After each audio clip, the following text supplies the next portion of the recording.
मांस खाना पाप है या पुण्य? भगवान श्री कृष्ण। श्रोताओं, मांस खाने का चलन तो आदिकाल से ही चलता आ रहा है, लेकिन हमारे मन में हमेशा यह प्रश्न उठता है कि क्या मांस खाना पाप है कि नहीं।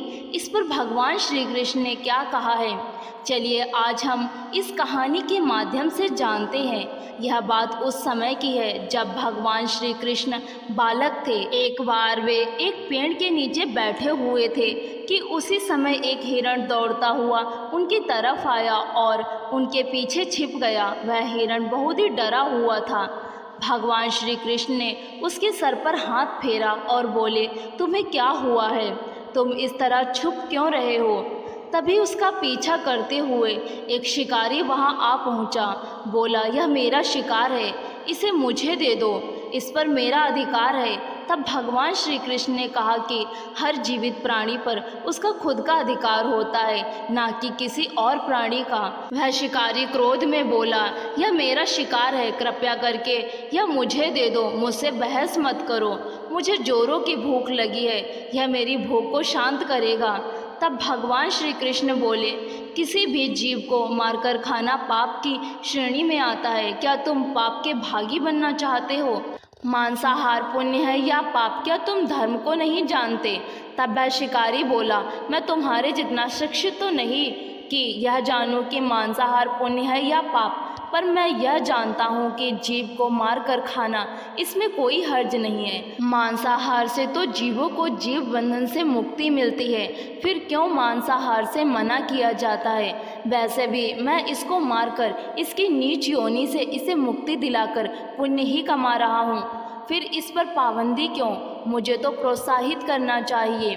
जहाँ तक मैंने सुना है, जीव हत्या तो शास्त्रों में भी बताया गया है। राजा लोग शिकार किया करते थे। वह ऐसे तमाम तर्क देते हुए भगवान श्री कृष्ण से पूछने लगा, फिर मांस खाना गलत क्यों है? चलिए आप ही बताइए कि मांस खाना पाप है या पुण्य। भगवान श्री कृष्ण समझ गए कि इसकी बुद्धि मांस खाने के कारण तामसिक हो गई है और इसने सोचने और समझने की बुद्धि खो दी है।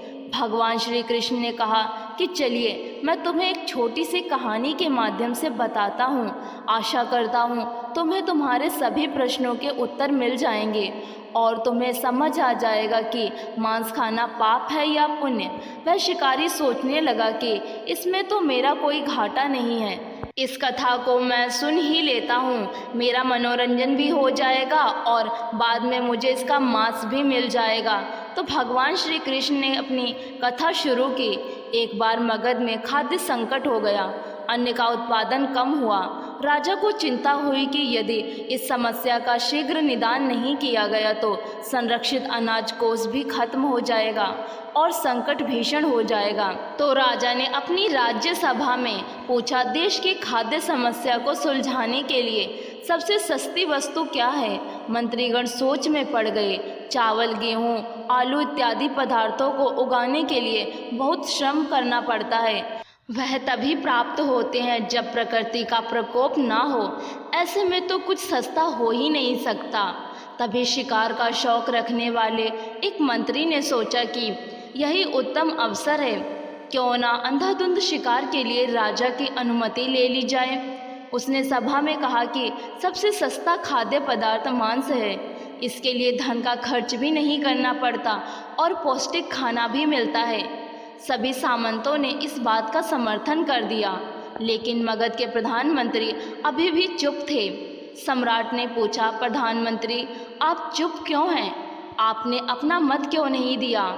आपका मत क्या है? प्रधानमंत्री ने कहा, मैं यह नहीं मानता कि यह कथन सही है कि मांस सबसे सस्ता पदार्थ है, पर फिर भी इस विषय पर मैं अपने विचार आपके सामने कल रखूंगा। प्रधानमंत्री उसी रात मांसाहार का प्रस्ताव रखने वाले सामंत के घर पहुंचे। सामंत ने इतनी देर रात प्रधानमंत्री को अपने घर आया देखा तो वह घबरा गया। सामंत सोचने लगा, इतनी रात में प्रधानमंत्री के यहाँ आने का क्या कारण हो सकता है। प्रधानमंत्री ने कहा, संध्या को महाराज बीमार हो गए, उनकी हालत बहुत ही खराब है। राजवैद्य ने कहा है कि किसी शक्तिशाली देह का 2 तोला मांस मिल जाए तो राजा के प्राण बचाए जा सकते हैं। आप महाराज के सबसे विश्वसनीय पात्र हैं, इसीलिए आपसे योग्य कौन होगा। इसके लिए आप जो भी मूल्य लेना चाहें ले सकते हैं। आप कहें तो इस काम के लिए मैं आपको 1,00,000 स्वर्ण मुद्राएं भी दे सकता हूँ। एक बड़ी जागीर भी आपके नाम कर सकते हैं। बस आप अपनी इच्छा कहें। मैं कटार से आपके हृदय को चीरकर बस 2 तोला मांस निकाल लूँगा। यह सुनकर सामंत के चेहरे का रंग फीका पड़ गया। वह सोचने लगा, जब जीवन ही नहीं रहेगा तो 1,00,000 स्वर्ण मुद्राओं से मैं क्या करूँगा, और बड़ी जागीर भी किस काम आएगी। शीघ्रता से अंदर भागा और अपनी तिजोरी से 1,00,000 स्वर्ण मुद्राएं लेकर आया। मुद्राएं देकर उसने प्रधानमंत्री के पैर पकड़ लिए और बोला, श्रीमंत, मैं आपकी 1,00,000 मुद्राओं में अपनी 1,00,000 मुद्रा और मिलाता हूँ। इस पैसे से आप किसी और सामंत के हृदय का मांस खरीद लें, किंतु मुझे जाने दें, यह बात किसी और को ना पता चले। मैं आपसे आग्रह करता हूँ। प्रधानमंत्री जी यह सब समझ चुके थे। वह उसे थोड़ी और मानसिक पीड़ा देना चाहते थे। प्रधानमंत्री ने आगे कहा, सामंत, आप शरीर से बलिष्ठ हैं। आपकी कदकाठी महाराज से मिलती जुलती है, इसलिए राजवैद्य ने खास तौर पर आप ही का नाम लिया है। आपके दान से हमारे अच्छे राजा की जिंदगी बच सकती है। आप कहें तो मैं आपको प्रधानमंत्री का पद देने को तैयार हूँ और खुद आपका कर्मचारी बनकर रहूँगा, पर प्रजा से हमारे राजा न छीने। सामंत तो फंसता हुआ दिख रहा था। उसने शरीर पर अंग वस्त्र रखकर अपने जूते भी पहन लिए। जैसे ही वह वहां से भागने वाला था, वह तुरंत प्रधानमंत्री के पैरों में लेट गया। उसने याचना की कि प्रधानमंत्री, मैं इस योग्य नहीं हूँ। जब प्राण ही नहीं रहेंगे तो प्रधानमंत्री का पद या राजा का सिंहासन भी मिल जाए तो मैं उसका क्या करूँगा। आप चाहें तो मेरा सब कुछ ले लें, पर मेरे प्राण ना लें। मैं अपना ये भवन और सारा धन आपको सौंपता हूँ। रातों रात राज्य से निकल जाऊँगा। इतना कहकर वह अपने घोड़े की ओर भागा। रुककर सामंत बोला, मेरे प्राण से प्रिय कुछ भी नहीं है। जब जीवन ही ना रहेगा तो कुटुंब का क्या करूँगा। जीवन रहा तो ऐसे ही सुखी रह लूँगा। इतना कहकर घोड़े पर छलांग लगाकर बैठ भी गया। वह अभी चलने को ही था कि प्रधानमंत्री ने घोड़े की साख पकड़ ली। वह सामंत से बोले, भागने की जरूरत नहीं है, आप आराम से घर पर ही रहो, मैं किसी और का प्रयास करता हूँ।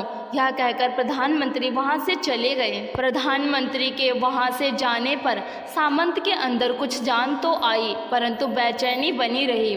उसकी नींद खराब हो चुकी थी। मुद्राएं लेकर प्रधानमंत्री बारी बारी से सभी सामंतों के घर पहुँचे और सभी से राजा के लिए हृदय का 2 तोला मांस मांगा, परंतु कोई भी राजी ना हुआ। सबने अपने बचाव के लिए प्रधानमंत्री को 1,00,000 और 5,00,000 मुद्राएं तक दे दी। इस प्रकार प्रधानमंत्री ने एक ही रात में करोड़ों स्वर्ण मुद्राएं जमा कर ली। फिर सुबह होने से पहले ही अपने महल में पहुंच गया। अगले ही दिन राजसभा में सभी सामंत समय से पहले ही पहुंच गए। सभी यह जानना चाहते थे कि राजा स्वस्थ हैं कि नहीं, लेकिन कोई भी किसी से भेद नहीं खोलता था। सबको राजवैद्य की तलाश थी, उनसे ही उन्हें कुछ सूचना मिल सकती थी।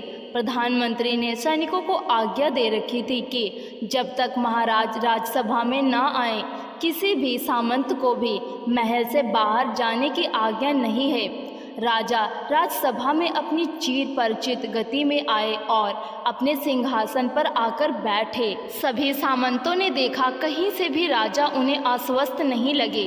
उन्हें तो कुछ हुआ ही ना था। प्रधानमंत्री ने उनसे झूठ बोला। हर सामंत के मन में यही विचार चल रहा था, पर कोई भी किसी और को कुछ भी ना बोल रहा था। तभी प्रधानमंत्री ने राजा के समक्ष 1 करोड़ स्वर्ण मुद्राएं रख दी। राजा ने पूछा, ये स्वर्ण मुद्राएं किसके लिए हैं और कहाँ से आईं? प्रधानमंत्री ने कहा, 2 तोले मांस के लिए। इतनी धनराशि जुटाई है पर मांस ना मिला। अपनी जान बचाने के लिए सामंतों ने यह मुद्राएं दी हैं। अब आप यह विचार कीजिए, मांस कितना सस्ता है। अब राजा को बात समझ आ गई। उन्होंने प्रजा को अतिरिक्त परिश्रम करने का निवेदन किया और राजा के अनाज भंडार में से अनाज निकालकर श्रमिकों को दिया गया। उन्होंने पौष्टिक सब्जियों की खेती का तुरंत आदेश दिया। वह 1 करोड़ स्वर्ण मुद्राएं इसी कार्य के लिए और श्रमिकों के कल्याण के लिए खर्च की गईं। ऐसे साग सब्जी तेजी से उगी जिससे प्रजा का कल्याण भी हुआ और पौष्टिकता भी मिली। कुछ समय बाद मौसम अनुकूल हुआ और खेती होने लगी। इस प्रकार राज्य में खाद्य संकट दूर हुआ। तो श्रोताओं, भगवान श्री कृष्ण हमें इस कहानी के माध्यम से जीवन का मूल्य बताते हैं कि जिस तरह से हमें हमारी जान प्यारी होती है, उसी तरह से सभी जीवों को उनकी जान प्यारी होती है। अपने हृदय से जानिए पराये की पीड़ा। यदि संसार के संबंधों से मुक्त करने का तर्क सही है, यदि जीव हत्या जीवों को संसार बंधन से मुक्त करने का तरीका है, तो अत्याचारी द्वारा किया गया नरसंहार भी मान्य है।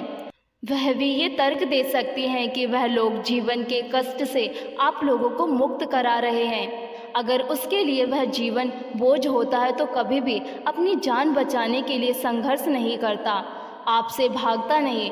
जो आपके सामने असहाय हो जाता है उसे प्राण गंवाने पड़ते हैं। जिन जीवों को मारकर आप खा रहे हैं उन्हें तो प्राण बचाने का अवसर भी नहीं मिलता। पाप सिर्फ वही नहीं है जहाँ सिर्फ मानव का रक्त बहता है। पाप उसे भी कहा जाता है जहाँ स्वार्थ के लिए किसी जीव की हत्या कर दी जाए।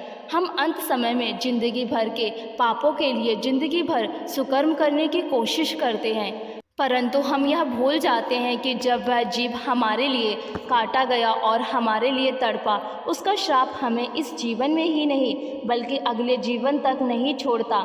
परमात्मा से यह ज्ञान पाकर शिकारी परिपूर्ण हो गया और उसे ज्ञान की प्राप्ति हो गई और वह जान गया कि महानता जीवन लेने में नहीं बल्कि जीवन देने में है। शिकारी भगवान के आगे हाथ जोड़कर वहां से चला गया और उसने प्रण लिया कि वह अपने जीवन में अब कभी भी मांस नहीं खाएगा। अगर आप लोगों को यह कहानी पसंद आई है तो वीडियो को लाइक ज़रूर करें और इसे शेयर भी करें और इसी तरह की वीडियोस और कहानियाँ देखने के लिए हमारे चैनल को सब्सक्राइब करना ना भूलें। वीडियो देखने के लिए आपका बहुत बहुत शुक्रिया।